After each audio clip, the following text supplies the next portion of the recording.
It's Tim from Your Six Studios. Today in the studio, I'm going to show you how to transfer photos from your iPhone to your iPad, and you can use AirDrop to do this, and it's very easy to do. So both on your iPad and your iPhone, you need to go to the top right, just like this, and swipe on down, and then you're looking for this little symbol right here, and just turn on AirDrop for everyone, and then do the same thing on your iPhone here. So you can just swipe down from the top right, turn on AirDrop right here.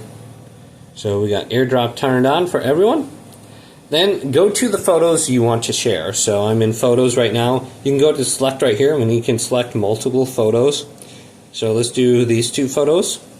Then go to share on the bottom right here. Tap this. Share. Go to AirDrop. Now go to the device that's showing up on here. And there should be a code that pops up on this device now.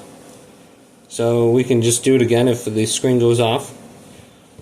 And we can just resend it. So let's cancel this out and just resend it. Get AirDrop code. Let's type in this code right now.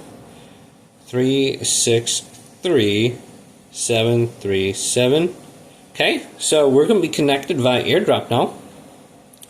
And it looks like we should be able to send this now. So it looks like it just sent. So let's say sent on your phone. And then we can go ahead and just check to see if it actually sent. So I can see some stuff in there. Oh, actually, I think these are from my iPhone right here. Oh my gosh, look at this guy's head. So hopefully this video did indeed help you out. If it did, leave it a big thumbs up and subscribe to my channel down below for more tech videos coming up next on Your Six Studios.